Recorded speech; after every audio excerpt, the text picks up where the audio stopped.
ఆంధ్రప్రదేశ్ని కులాలు వెంటాడుతున్నాయి. కుల రాజకీయం అన్నటువంటిది పెను సవాలుగా మారుతోంది. ఇది ఖచ్చితంగా పరిష్కరించుకోబోతే, ఎందుకంటే ప్రపంచవ్యాప్తంగా ఎదిగినటువంటి ప్రతి ఆంధ్రుడు అక్కడ కులం చూసి ఎదగల.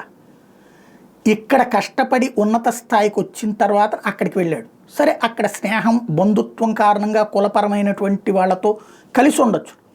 కానీ కులం ఆధారంగా ఇక్కడ చదవల, కులం ఆధారంగా ఇక్కడ టాలెంట్ పెంచుకోలేదు. ఇక్కడ తమలో ఇప్పుడు అదే కులంలో దారుణమైనటువంటి పరిస్థితిలో ఉన్న వాళ్ళు ఎంతమంది ఉంటున్నారు. కమ్మ కానీ, రెడ్డి కానీ, కాపు కానీ, బలిజి కానీ, ఇట్లాగా ఏ కులంలో చూసినా అందరూ ఏమి అద్భుతమైనటువంటి స్థానాల్లో ఏమి లేరు కదా. 5 నుంచి 10% మంది మాత్రమే ఉన్నత స్థితిలో ఉన్నారు. మిగతా 80-90% మంది తమ పని తాము చేసుకు బ్రతికే స్థితిలోనే ఉన్నారు.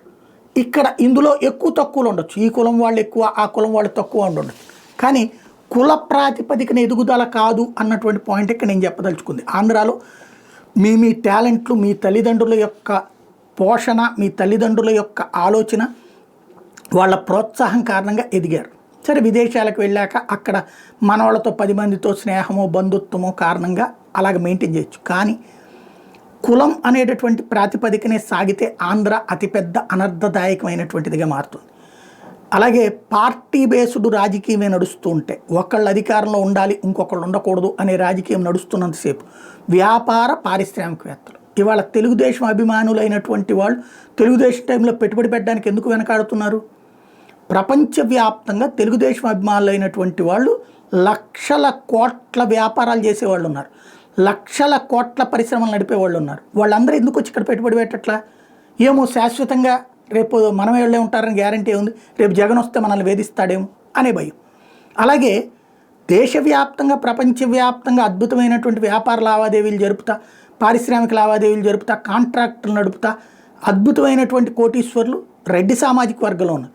వాళ్ళందరూ కూడా ఇక్కడ కాకుండా పక్క రాష్ట్రాల్లో ఏ తెలంగాణలోనూ పెట్టుబడి పెడతారు, ఏ కర్ణాటకలోనూ పెట్టుబడి పెడతారు, ఏ చెన్నైలోనూ పెట్టుబడి పెడతారు, అవసరమైతే గురుగావు బాంబేలో పెట్టుబడి పెడతారు. కానీ ఇక్కడ ఎందుకు పెట్టుబడి పెట్టరు? ప్రభుత్వం ఇప్పుడు వచ్చింది, వాళ్ళని వేధిస్తోంది పారిశ్రామికవేత్తల్ని. కాబట్టి అంటే పారిశ్రామికవేత్త అనేటటువంటి వాడి కుల ప్రాతిపదికన, వ్యాపారస్తుని కుల ప్రాతిపదికన వేధిస్తున్నారు, అధికారులు ఎవరుంటే వాళ్ళ ప్రత్యర్థి కులాలను వేధిస్తున్నారు అన్నటువంటిది బలంగా పాతుకుపోతుంది. ఇది జరిగితే రాష్ట్ర డెవలప్మెంట్కి వాస్తవంగా భారతదేశంలో అద్భుతమైన అవకాశం ఆంధ్రాకు ఉంది. జంక్షన్ పాయింట్, ఆసియా ఖండ ఏది మన దక్షిణాదిలో జంక్షన్ పాయింట్ ఇది. అట్లాంటి జంక్షన్ పాయింట్లో చక్కటి జలవనరులు ఉండి, చక్కటి సముద్ర తీరం ఉండి, చక్కటి వ్యవసాయ భూములు ఉండి ఎందుకు మనం ఫెయిల్ అవుతున్నామయ్యా అంటే రీజన్ కులపు పిచ్చ అన్నటువంటిది. ఆ కులపు పిచ్చని పక్కన పెట్టకపోతే, కులాలకు అతీతమైనటువంటి అభివృద్ధి దిశగా మొత్తం ఆంధ్రులం అనేటటువంటి ఫీలింగ్ రాకపోతే, తెలంగాణలో కులాలని పక్కన తీశాక, మనోళ్ళనందరినీ ఆంధ్ర వాళ్ళందరినీ పక్కకు తీశాక అది బాగుపడుతోంది.